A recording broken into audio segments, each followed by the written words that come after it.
Chapter 5 focuses on groups and networks. The concern here, or the interest here, has to do with the fact that social networking has changed so much of what goes on in our society. What this chapter will hope to do is to look at some of the implications of the kinds of groupings that happen. So consider, for example, social groups. Look at the ways in which individuals end up relating to one another, like George Simmel focuses on. The idea is, of course, is that social groups arise out of circumstances. They don't exist in a vacuum. So you might have social groups that involve two people, known as a dyad. The idea of the dyad is to suggest a basic social building block. It's the most intimate of relationships, the most durable, potentially. It's very much a relationship of symmetry, where each individual, each participant has the same measure of power with one another. It's contingent upon mutual dependence. Take it one step further and consider the idea of the triad. Here you have a certain degree of interdependence, but it may not be to the same degree as you might expect with a dyad.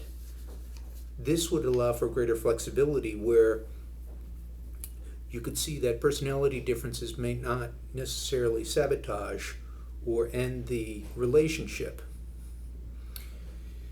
There's something more to a triad than there is to a dyad. Look at the role of this third person. The third person could serve as a mediator or intermediary, somebody who facilitates the process, someone who works between the other two members to be able to preserve or maintain the stability of the triad. You could have a third person who would be a tertius gaudens, somebody who ends up sowing dissent between the other two members and profiting out of this.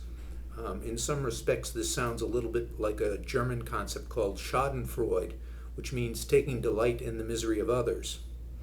Or we end up seeing that the third person could be a divide et impera, somebody who is interested in driving a wedge between the two, especially if there's a pre-existing condition. Why focus on dyads and triads? Mostly because social life gets complicated very quickly, and that size matters. The bigger the relationship, perhaps the greater the vulnerability, and yet, ironically, perhaps greater the durability, since with larger relationships, the loss of one individual does not fundamentally change the fact that a group continues to exist. In fact, the loss of one could simply lead to a reconfiguration and not necessarily dissolution of the groups. Approach this from a different perspective. Think about it in terms of groups themselves, small groups versus large groups. If you want to think in those kinds of terms, look at the way in which a small group might end up differing from a larger group. For one thing, there's face-to-face interaction, the degree to which there is a certain contiguousness or a way in which group members establish a personal relationship. These tend to be unifocal because it means that there's only one real center of attention at a time. Small groups may lack formal arrangements or roles. There may be a level of flexibility, adaptability that may not exist with other individuals. Then there may also be equality. You might find that in small groups there's a better distribution of power. Continuing along the process here, consider a party as different from a small group. Here you still have face-to-face interaction, but the difference may be that the group is multifocal.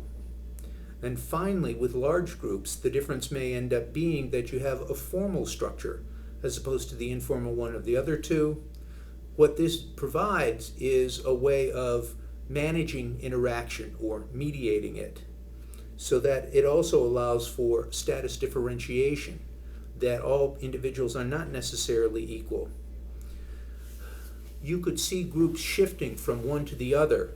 This could be due to a number of considerations, such as the space where this group operates, the number of people in the group, the expectations of a particular group, what its history is with one another, what their goals or expectations are, and the larger social network in which this is embedded. Still, another way to consider groups is to look at them in terms of primary or secondary groups. For one thing, primary groups will tend to focus on face-to-face interactions. The idea of a primary group, in contrast to secondary, is that it's going to be a group that endures. So we're talking about groups that might depend on a certain measure of loyalty, such as in family members, while a secondary group will be some that involves some sort of impersonality, or that there's an instrumental relationship. So these might be the kinds of groups that are more means to ends kinds of groups, perhaps much like the small social groups that are part of this classroom. What does it mean to have a group? You might see that one of the dynamics involving groups is group conformity, where the equivalent of peer pressure gets groups to shape the behavior of individual members.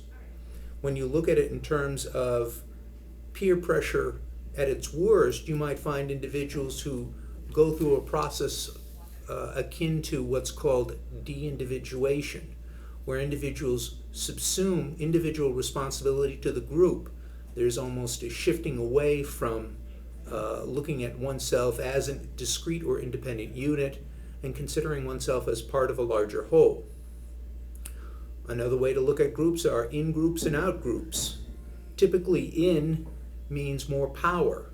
So the idea of in and out may not necessarily relate to space or location, but have to do with power itself. If an in-group has power, an out-group does not. It tends to be a numerical minority, although not always the case.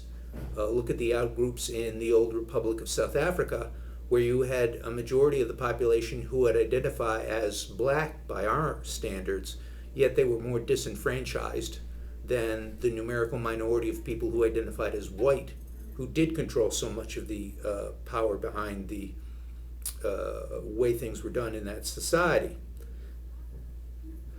The funny thing about in-groups and out-groups is that there may be a certain amount of symbiosis, that one depends upon the other. They may end up being able to influence one another in terms of what's acceptable behavior and what's not. Finally, a reference group may end up helping individuals to make sense of a position in a particular society relative to other groups. If groups are our building block or starting point, then consider social networks as an extension of this idea of a group. And so the ultimate concern here is the way in which we see perhaps different dyads linking to one another or connecting to one another. One of the ways in which those social networks may end up coming to exist is through the idea of a tie. One thing that explains the relationship to other members of a group. It might be that you'll know one another from this particular class, or from a particular school, a particular event, or other means in which there is a certain complexity of a relationship. What you may end up getting out of the group with these different types of ties is a narrative, which is the total of all of the stories of how people were linked together.